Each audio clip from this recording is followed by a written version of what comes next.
So as we discussed previously, under the spectral clustering, we would be discussing one method known as normalized cuts. Normalized cuts is an improvement over the min cut algorithmic formulation. So how do we arrive? So as we discussed previously, the graph theoretic formulation where the graph is constructed over an underlying image that we want to segment or over an underlying data set that we want to cluster. So by partitioning the graph, we eventually segment or cluster the underlying data set or the image over which the graph is constructed. So we will now mathematically try to understand how do we arrive at the min cut formulation. So we will ask a very basic question as to, given a graph and the weights measuring the similarity between the nodes in a graph, how we can partition this graph, and answering that question will lead us to the min cut mathematical formulation, and we'll discuss the idea behind the min cut, like how the answer to this simple question leads to a min cut algorithm formulation, and then we will discuss the limitations of the min cut and how the normalized cuts solves some of the problems or addresses some of the problems associated with the min cut algorithm formulation. And then after that, we'll focus our entire attention over the normalized cut algorithm and discussing the mathematical formulations behind the normalized cut algorithm. So as we discussed in the previous lecture, to cluster a dataset or to segment an image, under the graph theoretic method, a graph is constructed over the dataset or an image. So a graph is a set of nodes and edges, and weight matrix where Wij gives us similarity score between the nodes in the graph, or similarity score over the edges in graph, over edges that belong to the edge set E in the graph. So to partition this graph, so let's assume that we have a graph. So we are considering synthetic data set. So assume that we have an underlying data set with data points over here, which is now represented as a graph, and assume that this is not a dense graph. It means we do not have a node between every pair of edges in the graph. So this graph is sparse. We have some edges between some nodes, and between some of the nodes we do not have any edges. So this is not a dense graph. And we have some nodes over here. So these nodes can represent the underlying data set that we want to cluster. So let's assume in the hindsight, we already know the ideal clusters in the data set. So now rather than referring to these data points as data set, we'll just talk in the language of graph theory, where we'll be using the terminology nodes and edges hereafter. So in the hindsight, let's suppose we know that this is the ideal grouping. So these are all the nodes. So this graph has 12 nodes. And before we began, we do not know the ideal grouping or the ideal partitioning of the graph. But in the hindsight, let's suppose we know that this is the ideal grouping. And let's assume that we have the nodes represented by these dashed lines. So we have a node over here, we have a node over here, and we have an edge over here. Similarly, we have an edge between these two nodes and here, and we have an edge covering these two nodes as well.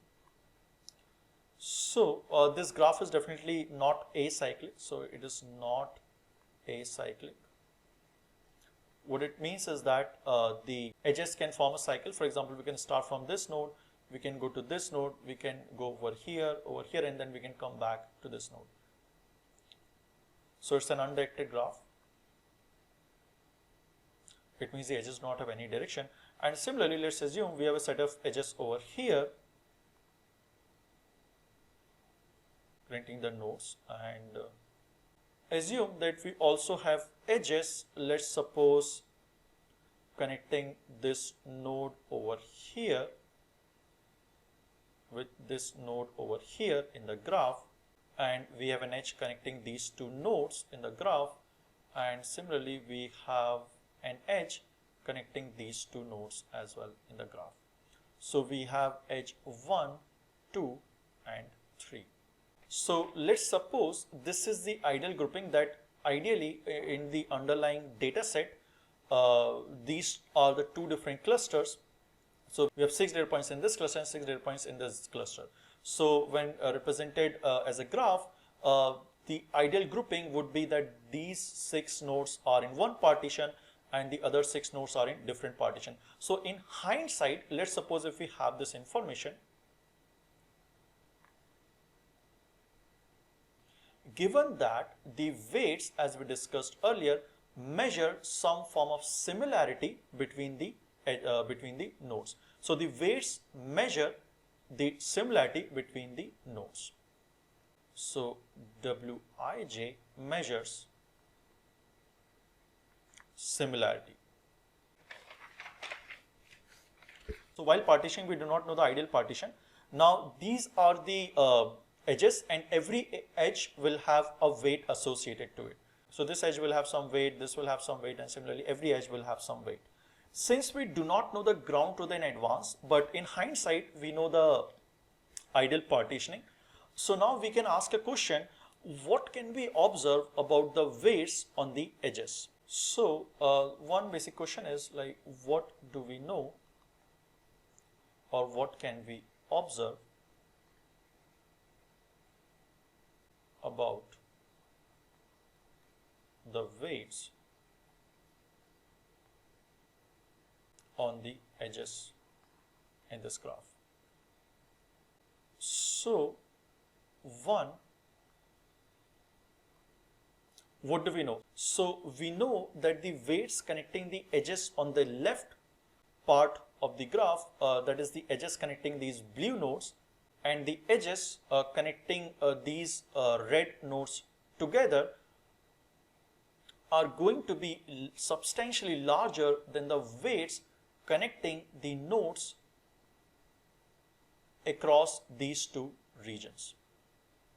So we know that these weights and these weights, that is the weights connecting the blue to blue and the weights connecting red to red, is going to be substantially higher than the weights connecting the blue to red. So we know that the weights connecting the blue to blue or red to red are going to be substantially higher than the weights on the edges connecting blue to red in this ideal scenario. This is because, so now we can use the hindsight information. So in hindsight, we know that this should be the ideal partition. So by partitioning, what we are saying is that the 6 nodes on the left side represented in blue color are significantly different than the 6 node on the right side represented in the red color. And that is the reason why we can partition this graph. So if the nodes, some of the nodes on the blue side are very similar to some of the nodes on the red side, then this wouldn't have been an ideal partition, right? So now we are using the hindsight information. That in hindsight we know that this is the ideal partition. So this can be the ideal partition only and only if the edges connecting the nodes across have weights is smaller than the weights on the edges connecting the nodes within each of the ideal hindsight partition. So how do we partition a graph? So we can partition a graph, or we can divide the graph into two different segments, two different partitions. We can construct a graph G1 and graph G2 by removing some of the edges. So here to remove, so in hindsight, since we know that these are the 6 nodes and these are 6 nodes, they construct different partitions in the graph. So we should be removing the edges between those nodes to partition the graph. So here we will remove the edge number 1, 2 and 3. So if we have to divide the graph, if we have to partition,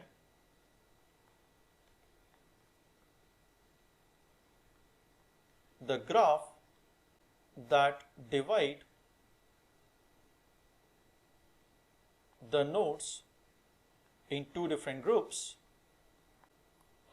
then the question is like, what edges should we remove?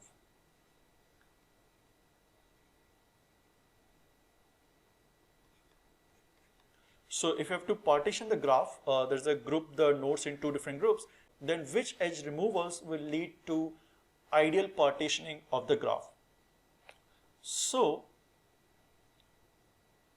again, copying the same example over here below, we have these 6 nodes now represented. We'll just use the same color to avoid confusion.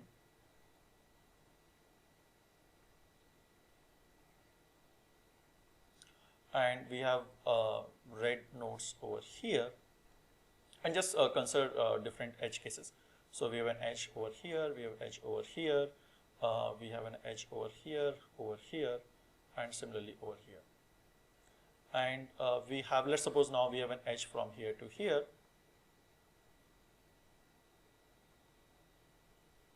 and we have an edge from here to here, and also we have an edge connecting, let's suppose, these 2 nodes. And over here we have, again, just drawing some edge connections. So let's consider the 3 different partitions. So we are using the hindsight information. So in hindsight, we know that this is the ideal partition. So consider the cuts, the 3 different cuts. So let's suppose this is cut number 1, this is cut number 2. So we are calling it cut because it is cutting the edges in the graph. So it is partitioning. So by cutting those edge connections, it is partitioning the graph into 2 different subgraphs. And let's suppose this is our cut C3.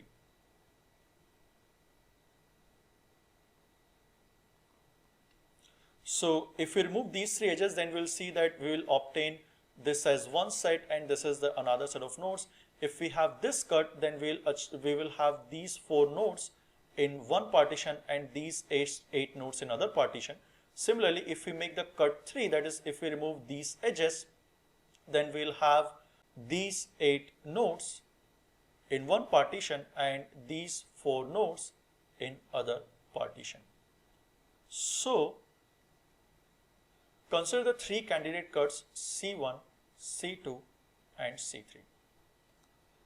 Now we can ask ourselves a question using the hindsight information, which cut is the best to partition this graph?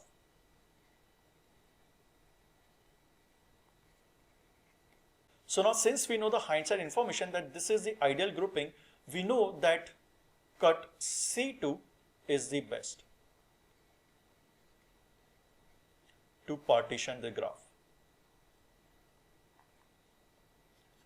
Because we removed edges, so also the edges, the edge weights measure similarity. So if these blue and red nodes are dissimilar, then we know that the weights on the edges 1, 2 and 3, so weight W1, W2 and W3 is going to be significantly smaller than the weights on all these other edges. Is going to be less than Wj for j not equal to 1, 2, 3. So because we remove the edges with the least weight, so the question is like, what is the best cut we can make? So now since here we have used the hindsight information that these nodes are similar and these nodes are dissimilar, we know the ideal cut, and also we know that the weights measure the similarity between the nodes.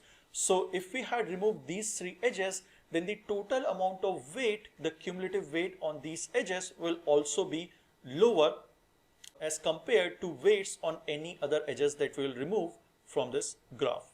So we know the cut C2 is best because we removed the edges with least weights that separated the group of pixels.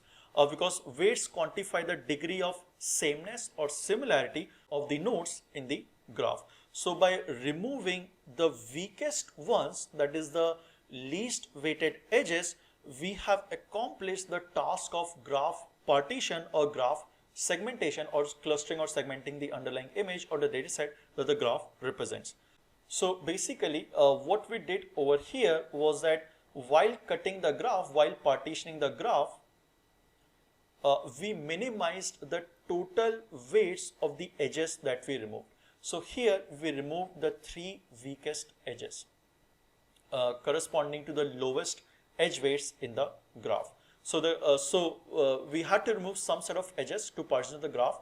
So we removed those edges that partition the graph while minimizing the total edge weight. So we keep on removing the edges.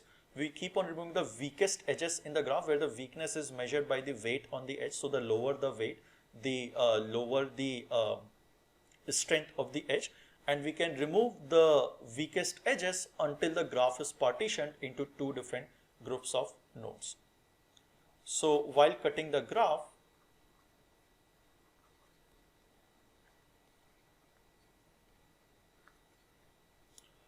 we minimized the total edge weights that we removed to partition the graph into 2 different partitions. Because removing a strong edge would mean that we are disassociating a node from a group of nodes to which it has a very high degree of association or a very high degree of sameness or a very high degree of similarity. So to partition a graph, we cannot just remove a strong edge. Ideally, if we already know that the weights measure the similarity between the nodes, then we would be removing those edges that have least weights on them. And we keep on doing this process until we receive 2 different partitions of a graph.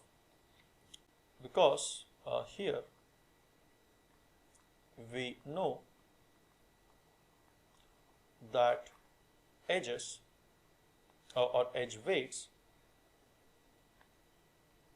measure a degree of similarity. So to partition the graph, we remove the weakest edges in the graph. So this is the idea. So the fundamental idea is that if we formulate a problem in such a manner that the weights on the edges between the nodes measure a degree of dissimilarity, and if you have to partition the graph, then we remove all the edges such that we receive 2 different partitions of a graph, but also the total edge weights, the cumulative edge weights, the edges that we remove is minimized. And this idea, this is what is exactly modeled mathematically as an algorithm which is known as the min cut algorithm. So this idea is mathematically modeled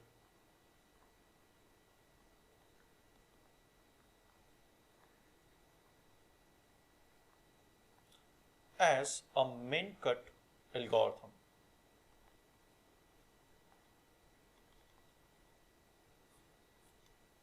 So in min cut, a graph is partitioned into 2 different subgraphs by removing the edges such that the cumulative edge weights of the edges that we remove is minimized.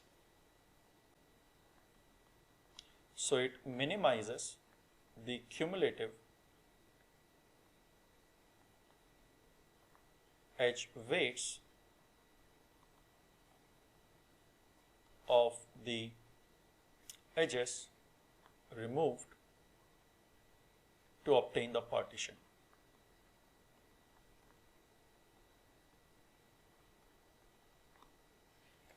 So going forward, we'll be diving a bit deeper into the min cut algorithm, not mathematically, because our goal is to cover the normalized cut algorithm and not the min cut algorithm, because normalized cut is an improvement over the min cut algorithm. But to arrive fundamentally at the normalized cut algorithm, we have to understand the limitations of the min cut algorithm, which we can do non-mathematically. So we wouldn't be getting into mathematical details of the min cut algorithm. We would be just discussing like what are the limitations of the min cut algorithm, why min cut is a poor criterion, or you can say not an appropriate criterion to partition a graph, because it has some problems related to the outliers in the underlying graph. So if there's an outlier where the edge weight is very small, then it will almost always partition the graph in such a manner that the outliers are partitioned and we still have a major chunk of graph intact. And this is a problem that we will be discussing in the next lecture. And once we fundamentally understand the problem of the min cut algorithm, then we'll jump on to the discussion of the normalized cut algorithm. So the paper Normalized Cuts and Image Segmentation by Shea and Malik introduced this normalized cut criterion, which is an improvement over the min cut criterion and resolves some of the problems in the min cut algorithmic formulation. So up to here, if you want to understand more about the min cut algorithmic formulation, then you can again go back to the paper Normalized Cuts and Image Segmentation by Shea and Malik, Jitendra Malik. So next we will discuss the min cut in the next lecture.